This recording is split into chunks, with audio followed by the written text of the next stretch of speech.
పూర్వం ఒకనాడు దేవేంద్రుని సభమహర్షులు దేవతలతో కొలువుదీరి ఉంది. ఆ సమయంలో వశిష్ఠమహర్షి సత్యం యొక్క గొప్పతనాన్ని వివరిస్తూ ఎన్ని దానధర్మాలు చేసినా లభించని పుణ్యం ఒక్క సత్యవాక్య పరిపాలన వల్ల లభిస్తుంది అని ఉపన్యసించారు. ఇది విన్న విశ్వామిత్రుడు అసూయతో లోకంలో అబద్ధం ఆడనివాడే లేడు అని వాదించాడు. దానికి వశిష్ఠుడు బదులిస్తూ అయోధ్యను పాలించే హరిశ్చంద్రుడు ముమ్మాటికీ సత్యసంధుడని కొనియాడాడు. దీనితో ఇద్దరి మధ్య పంతం పెరిగింది. హరిశ్చంద్రుని చేత అబద్ధం ఆడిస్తే నా తపశ్శక్తినంతా వదులుకుని గాడిద ఎక్కి ఊరేగుతాను అని వశిష్ఠుడు శపథం చేయగా, నేను అబద్ధం ఆడించలేకపోతే నా తపఃఫలాన్నంతా నీకు ధారపోసి ఇంద్రుని సింహాసనంపై నిన్ను కూర్చోబెడతాను అని విశ్వామిత్రుడు ప్రతినబూనాడు. సభ ముగిసిన తరువాత విశ్వామిత్రుడు హరిశ్చంద్రుణ్ణి రాజభవనానికి వెళ్లాడు. అప్పుడే రాజసూయయాగం ముగించుకున్న హరిశ్చంద్రుడు మునిని సాదరంగా ఆహ్వానించాడు. విశ్వామిత్రుడు తన మాయాజాలంతో రాజును చిక్కుల్లో పడేయాలని నిశ్చయించుకుని, ఒక యాగం కోసం నాకు కొంత ధనం కావాలి అని కోరాడు. ఆ ధనం ఎంత ఉండాలంటే, ఒక బలవంతుడు ఏనుగుపై ఎక్కి రత్నాన్ని ఆకాశంలోకి విసిరితే అది ఎంత ఎత్తుకు వెడుతుందో అంత ఎత్తు ఉన్న ధనరాశిని ఇవ్వాలని కోరాడు. రాజు అందుకు సమ్మతించగా విశ్వామిత్రుడు తెలివిగా, ఆ ధనాన్ని ప్రస్తుతానికి నీ దగ్గరే ఉంచు, సమయం వచ్చినప్పుడు తీసుకుంటాను అని చెప్పి రాజును తన అప్పులవాడిగా మార్చుకున్నాడు. రాజు ఎంత బతిమాలినా వినకుండా ధనాన్ని అక్కడే వదిలి వెళ్ళిపోయాడు. విశ్వామిత్రుడు వెళ్ళీ వెళ్లగానే రాజ్యంలో క్రూర మృగాలు ప్రజలను హింసిస్తున్నాయని వార్త అందింది. ఆ మృగాలన్నీ విశ్వామిత్రుడు సృష్టించిన మాయామృగాలే. తన ప్రజలను కాపాడటం కోసం హరిశ్చంద్రుడు వెంటనే వేటకు బయల్దేరాడు. విశ్వామిత్రుడు హరిశ్చంద్రుని సత్యసంధతను పరీక్షించడానికి ఒక పన్నాగం పన్నాడు. తన శిష్యుడైన నక్షత్రకుడితో, నేను సృష్టించిన మాయామృగాల వల్ల ప్రజలు ఇబ్బందిపడి హరిశ్చంద్రుని వేటకు రప్పించారు. ఇప్పుడు నా పథకం ప్రకారం అద్భుత సౌందర్యవతులైన ఇద్దరు మాతంగ కన్యలను, నృత్యకారిణులను పంపి అతడిని ప్రలోభపెడతాను అని చెప్పాడు. మరోవైపు అడవిలో మాయాపులిని వేటాడుతూ హరిశ్చంద్రుడు తన కుటుంబంతో సహా దారితప్పి విశ్వామిత్రుని ఆశ్రమానికి చేరుకున్నాడు. అక్కడ ఆ కన్యలు రాజు ముందు అద్భుతంగా నృత్యం చేశారు. వారి ప్రదర్శనకు మెచ్చిన రాజు వారికి ముత్యాల హారాలను బహుమతిగా ఇచ్చాడు. కాని వారు, మాకు ఈ హారాలు వద్దు, మమ్మల్ని పెళ్లి చేసుకో అని కోరారు. కులహీనులైన వారు అలా కోరడం ధర్మం కాదని రాజు నిరాకరించగా వారు ఏడుస్తూ వెళ్లి తమ తండ్రి అయిన విశ్వామిత్రుడికి ఫిర్యాదు చేశారు. విశ్వామిత్రుడు ఆగ్రహంతో ఊగిపోతూ ఆశ్రమం వెలుపలకు వచ్చి క్షమించమని వేడుకుంటున్న హరిశ్చంద్రుడిని కాలుతో తన్నాడు. నా కుమార్తెలను అవమానిస్తావా? నీకు శాపం తప్పదు. నిన్ను క్షమించాలంటే నా బిడ్డలను పెళ్లి చేసుకోవాలి అని ఆజ్ఞాపించాడు. దానికి హరిశ్చంద్రుడు వినయంగా ఇలా అన్నాడు, మహాత్మా, సూర్యవంశపు రాజునైన నేను పరాయి కులపు కన్యలను వివాహం చేసుకోవడం అధర్మం. నా వంశ గౌరవాన్ని, ధర్మాన్ని కాపాడుకోవడం కోసం ఎంతటి నరకానికైనా వెళతాను కాని ఈ వివాహానికి మాత్రం అంగీకరించను. విశ్వామిత్రుడు ఎంత భయపెట్టినా హరిశ్చంద్రుడు తన ధర్మానికి కట్టుబడి నిలబడటంతో ఆ పరీక్ష మరింత క్లిష్టంగా మారింది. హరిశ్చంద్రుడు తన పట్టుదలను వదులుకోలేదు. నా కులధర్మమే నాకు ముఖ్యం. దానికోసం నా భోగభాగ్యాలను, ఆఖరికి ఈ రాజ్యాన్ని కూడా వదిలేస్తాను కాని ఆ మాతంగ కన్యలను మాత్రం వివాహం చేసుకోను అని తెగేసి చెప్పాడు. హరిశ్చంద్రుడిలో ఇంతటి దృఢనిశ్చయం ఉందని విశ్వామిత్రుడు ఊహించలేదు. అతడిని లొంగదీయడానికి విశ్వామిత్రుడు మరో పాచిక విసిరాడు. హరిశ్చంద్ర, సరే, నీ మాటకు కట్టుబడి ఉండు. నీ రాజ్యాన్ని నాకు దానమిస్తున్నావు కదా, ఆడిన మాట తప్పకు అని విశ్వామిత్రుడు గర్జించాడు. హరిశ్చంద్రుడు ఏమాత్రం తడబడకుండా, మహర్షి, నేను అబద్ధమాడను. ఈ రాజ్యాన్ని సంతోషంగా మీకు ధారపోస్తున్నాను అని దానజలం వదిలి తన కిరీటాన్ని తీసి విశ్వామిత్రుడి పాదాల వద్ద ఉంచాడు. విశ్వామిత్రుడు రాజ్యంతో పాటు గతంలో రాజు ఇస్తానన్న ధనాన్ని కూడా ఇప్పుడే చెల్లించాలని పట్టుబట్టాడు. రాజ్యం పోయింది, చేతిలో చిల్లిగవ్వలేదు. అడవులకు వెళుతున్న మాకు పాత అప్పులు ఎక్కడివి అని రాజు ప్రాధేయపడ్డాడు. కాని విశ్వామిత్రుడు వినిపించుకోలేదు. అప్పుడు హరిశ్చంద్రుడు 1 రోజుల గడువు కోరాడు. ఆ గడువులోగా ధనాన్ని చెల్లిస్తానని శపథం చేశాడు. విశ్వామిత్రుడు తన శిష్యుడైన నక్షత్రకుడిని పిలిచి, నువ్వు హరిశ్చంద్రుడి వెంట వెళ్ళు. అతడు సంపాదించే ప్రతి పైసాను వసూలు చెయ్యి. ఏమాత్రం దయచూపవద్దు. అలాగే అతడు నీకు 3 పూటలా తిండి, పానీయాలు సమకూర్చేలా చూడు. అతడు తిన్నా తినకపోయినా నీ కడుపు మాత్రం నిండాలి అని ఆజ్ఞాపించాడు. రాజ్యం చేజారిపోయిందని తెలిసిన ప్రజలు ఆగ్రహంతో విశ్వామిత్రుడిపై దాడికి దిగారు.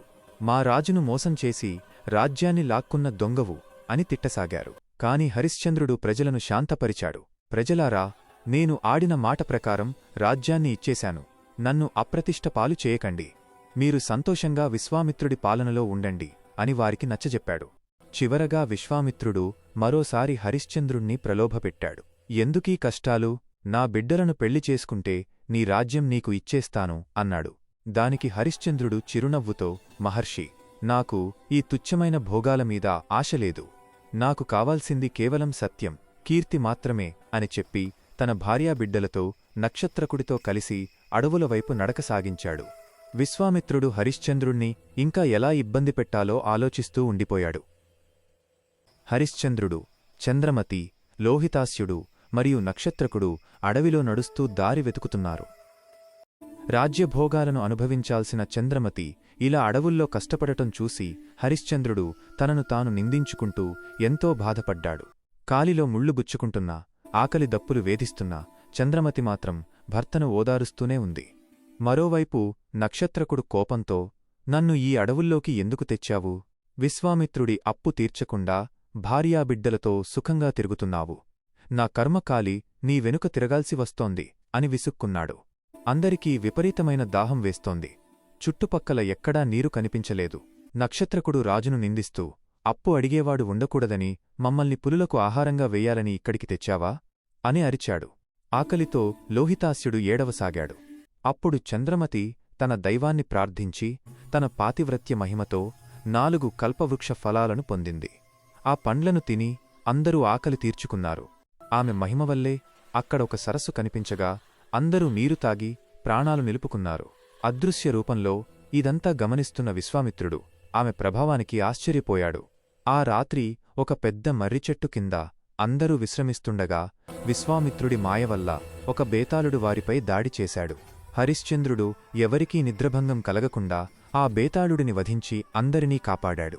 తెల్లవారేసరికి ఆ అడవిలో భయంకరమైన చిచ్చు రేగింది. మంటలు వారిని చుట్టుముట్టాయి. అప్పు తీర్చకుండానే మంటల్లో మాడిపోతామని హరిశ్చంద్రుడు ఆవేదన చెందాడు. అప్పుడు చంద్రమతి అగ్నిదేవుని ప్రార్థించగా ఆ మంటలు చల్లారాయి. విశ్వామిత్రుడు తన మనసులో, ఈ సాధ్వీ ప్రభావం ముందు నా మాయలు పనిచేయడం లేదు. వీరు త్వరలో కాశీపట్టణం చేరుకుంటారు. అక్కడ ఏం చేయాలో ఆలోచించాలి అని నిశ్చయించుకున్నాడు. చంద్రమతి వినయంగా, ప్రభూ, మీ సత్యనిష్ట వల్లే మనం ప్రాణాలతో బయటపడ్డాం అని భర్తతో చెప్పింది. చివరకు అందరూ కలిసి కాశీవైపు తమ ప్రయాణాన్ని కొనసాగించారు. కాశీపట్టణానికి చేరుకున్న హరిశ్చంద్రునికి కష్టాలు తీరలేదు. విశ్వామిత్రుని శిష్యుడు నక్షత్రకుడు అప్పు తీర్చమని రాజును నిరంతరం వేధించసాగాడు. దారి తెన్ను తెలియని స్థితిలో భర్త పడుతున్న బాధను చూడలేక చంద్రమతి తనను తాను అమ్ముకోమని కోరింది. సత్యం కోసం హృదయాన్ని రాయి చేసుకున్న హరిశ్చంద్రుడు కాశీవీధుల్లో తన భార్యను అమ్మకానికి పెట్టాడు. కాలకౌశికుడు అనే బ్రాహ్మణుడు భారీ ధనమిచ్చి ఆమెను కొనుగోలు చేశాడు. తల్లిని వదలలేక ఏడుస్తున్న బాలలోహితాస్యుణ్ణి కూడా ఆ బ్రాహ్మణుడే తీసుకెళ్లాడు. అయితే ఆ ధనం తన ఖర్చులకే సరిపోయిందని, గురువుగారి అప్పు ఇంకా మిగిలే ఉందని నక్షత్రకుడు మరో పేచీ పెట్టాడు. చేసేదిలేక హరిశ్చంద్రుడు తనను తాను అమ్ముకోవడానికి సిద్ధపడ్డాడు. అప్పుడు కాటికాపరి అయిన వీరబాహుడు ముందుకు వచ్చి నక్షత్రకుడు అడిగినంత ధనమిచ్చి రాజును కొన్నాడు. ధనమందగానే నక్షత్రకుడు హరిశ్చంద్రుని సత్యనిష్టను మెచ్చుకుంటూ వెళ్ళిపోయాడు. ఒకప్పుడు 7 ద్వీపాలకు చక్రవర్తిగా వెలిగిన హరిశ్చంద్రుడు సత్యవాక్య పరిపాలన కోసం కాశీ శ్మశానంలో శవాలను దహనం చేసే కాటికాపరిగా మారాడు.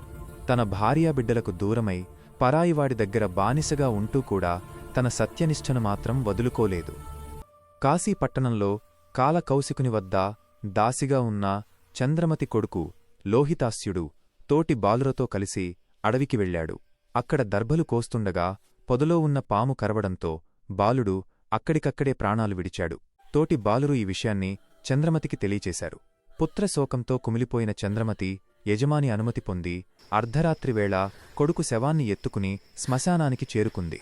మరోవైపు కాటికాపరిగా మారిన హరిశ్చంద్రుడు వీరదాసు తన యజమాని ఆజ్ఞ ప్రకారం శ్మశానానికి కాపలా కాస్తున్నాడు.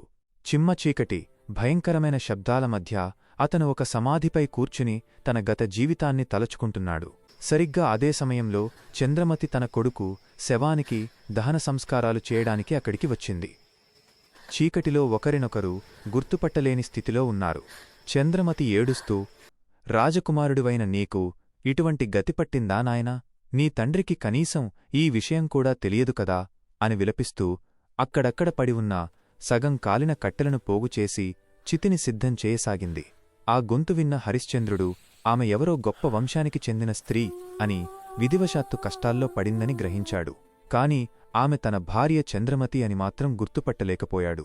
కాటికాపరిగా తన ధర్మాన్ని నిర్వర్తిస్తూ హరిశ్చంద్రుడు ఆమె దగ్గరకు వెళ్ళి శ్మశానంలో కొడుకు శవం పక్కన విలపిస్తున్న చంద్రమతిని చూసి హరిశ్చంద్రుడు జాలితో పలకరించాడు. చీకటి కారణంగా ఒకరినొకరు గుర్తుపట్టలేకపోయారు. తన పేరు హంసనారి అని, తాను ఒక బ్రాహ్మణ గృహంలో దాసినని చంద్రమతి చెప్పింది. హరిశ్చంద్రుడు కాటి సుంకం చెల్లించమని పట్టుబట్టగా తన వద్ద ఏమీ లేదని ఆమె రోదించింది. అప్పుడు హరిశ్చంద్రుడు, అయితే నీ మెడలో ఉన్న మంగళసూత్రాన్ని అమ్మి ఆ డబ్బుతో సుంకాన్ని చెల్లించు అని అన్నాడు. ఆ మాటలకు చంద్రమతి ఆశ్చర్యపోయింది. తన మెడలోని మంగళసూత్రం తన భర్తకు తప్ప మరెవరికీ కనిపించని ఆ సూత్రం కాటికాపరికి కనిపిస్తోందంటే అతను తన భర్తేనని చంద్రమతి, ఆమె తన భార్య అని హరిశ్చంద్రుడు ఒకరినొకరు గుర్తుపట్టుకున్నారు. తమ కొడుకు లోహితాస్యుడు పాము కాటుకు గురై చనిపోయాడని తెలిసి హరిశ్చంద్రుడు కుమిలిపోయాడు. అయినా తన యజమాని ఆజ్ఞకు కట్టుబడి సుంకం చెల్లించకుండా దహనం చేయనివ్వనని కఠినంగా చెప్పాడు. సుంకం కోసం చంద్రమతి తిరిగి పట్టణానికి వెళ్ళింది. అంతటి అర్ధరాత్రివేళ చంద్రమతి నగరంలోకి వెళుతుండగా ఆమెకు మరొక కష్టం వచ్చిపడింది. కాశీరాజు కుమారుణ్ణి ఎవరో దొంగలు చంపి అతని వద్ద ఉన్న ఆభరణాలను అపహరించి పారిపోతుండగా రాజభటులు వారిని తరుముకు రాసాగారు. ఆ దొంగలు పరుగెత్తుతూ వచ్చి మార్గమధ్యంలో తమకు ఎదురైన చంద్రమతి వద్ద తాము దొంగిలించిన సొమ్మును పడవేసి పారిపోయారు. అటుగా వచ్చిన రాజభటులు చంద్రమతే రాకుమారుణ్ణి హత్యచేసి ధనాన్ని దొంగిలించిందని భావించి ఆమెను బంధించి రాజు వద్దకు తీసుకువెళ్లారు. రాజు ఆమెకు మరణదండన విధించటంతో రాజభటులు ఆమెను కాటికాపరిగా ఉన్న హరిశ్చంద్రుడి దగ్గరికే తీసుకువచ్చి శిక్షను అమలు చేయమన్నారు. తన భార్య నిర్దోషి అని తెలిసినా రాజశాసనం ప్రకారం శిక్ష అమలు చేయాల్సిన బాధ్యత హరిశ్చంద్రునిపై పడింది. సత్యం కోసం తన చేతులతోనే భార్య తల నరకడానికి అతను సిద్ధమయ్యాడు. హరిశ్చంద్రుడి వంశం అంతరించినా పర్వాలేదు, సత్యం మాత్రం బతకాలి అని భగవంతుణ్ణి ప్రార్థిస్తూ కత్తి ఎత్తాడు. సరిగ్గా ఆ క్షణంలో విశ్వామిత్ర మహర్షి ప్రత్యక్షమై అతనిని ఆపాడు. హరిశ్చంద్ర, ఆపు ఈ సాహసం. ఒక అబద్ధమాడితే నీ భార్యాబిడ్డలను బతికిస్తాను, నీ రాజ్యాన్ని నీకు తిరిగి ఇచ్చేస్తాను అని ఆఖరి ప్రయత్నం చేశాడు. కాని హరిశ్చంద్రుడు మాత్రం ప్రాణం పోయినా సత్యాన్ని వదలనని ఖరాఖండిగా చెప్పాడు. హరిశ్చంద్రుడు తన భార్యను వధించడానికి సిద్ధపడటంతో విశ్వామిత్రునికి జ్ఞానోదయమయ్యింది. హరిశ్చంద్ర, ఆపు, నీ సత్యనిష్టముందు నేను ఓడిపోయాను అని మహర్షి అంగీకరించాడు. సరిగ్గా అదే సమయంలో పార్వతీపరమేశ్వరులు, ఇంద్రుడు, వశిష్ఠ మహర్షి అక్కడ ప్రత్యక్షమయ్యారు. పార్వతీదేవి కరుణతో పాము కాటుకు గురైన లోహితాస్యుడు గాఢనిద్ర నుండి లేచినట్లుగా ప్రాణాలతో తిరిగివచ్చాడు. అలాగే చంద్రమతిపై ఉన్న దొంగతనం నేరం తొలగిపోయింది. హరిశ్చంద్రుని కష్టాలు ముగిశాయని, అతని సత్యనిష్ట లోకానికే ఆదర్శమని దేవతలు కొనియాడారు. అప్పుడు విశ్వామిత్రుడు అసలు నిజాన్ని వెల్లడించాడు. హరిశ్చంద్ర, ఇదంతా నీ సత్యాన్ని పరీక్షించడానికి నేను సృష్టించిన మాయ. నిన్ను కొన్న వీరబాహుడు యమధర్మరాజు, చంద్రమతిని కొన్న బ్రాహ్మణుడు చంద్రుడు. ఈ శ్మశానం ఒక నందనవనం అని చెబుతూ తన తపఃఫలాన్ని ధారపోసి హరిశ్చంద్రునికి తిరిగి పట్టాభిషేకం చేశాడు. వశిష్ఠ మహర్షి గర్వంగా విశ్వామిత్రునివైపు చూసి, ఎవరు గెలిచారో చూశావా అనగా విశ్వామిత్రుడు చిరునవ్వుతో, నేను ఓడిపోలేదు, హరిశ్చంద్రుని కీర్తిని లోకానికి చాటడానికే ఈ పరీక్ష పెట్టాను అని సమర్థించుకున్నాడు. హరిశ్చంద్రుడు కూడా ఏమాత్రం కోపం లేకుండా, కాల్చితేనే బంగారం మెరుస్తుంది, చెక్కితేనే వజ్రం ప్రకాశిస్తుంది, అలాగే కష్టాలు పడితేనే కీర్తి దక్కుతుంది అని వినమ్రంగా పలికాడు. చివరగా పరమశివుడు ఏం కావాలో కోరుకో అని అడగగా హరిశ్చంద్రుడు తన కోసం ఏమీ కోరుకోకుండా, లోకంలో పంటలు బాగా పండాలి, పాలకులు ప్రజలను కరుణతో పాలించాలి, అబద్ధం నశించి సత్యమే ఎప్పుడూ జయించాలి అని లోక కళ్యాణం కోసం వరాన్ని కోరుకున్నాడు. ఎన్ని కష్టాలు ఎదురైనా ఆడిన మాట తప్పని సత్య హరిశ్చంద్రుని కథ మానవాళికి ఎప్పటికీ ఒక గొప్ప పాఠం. ఈ వీడియో గనక మీకు నచ్చితే లైక్ చేసి షేర్ చేయండి. ఇలాంటి మంచి వీడియోస్ కోసం ఛానల్ని సబ్స్క్రైబ్ చేసుకోండి. వీడియో పెట్టగానే నోటిఫికేషన్ రావాలి అంటే సబ్స్క్రైబ్ చేయగానే పక్కనే ఒక బెల్ ఐకాన్ కనబడుతుంది, దానిపైన క్లిక్ చేయండి. Thank you.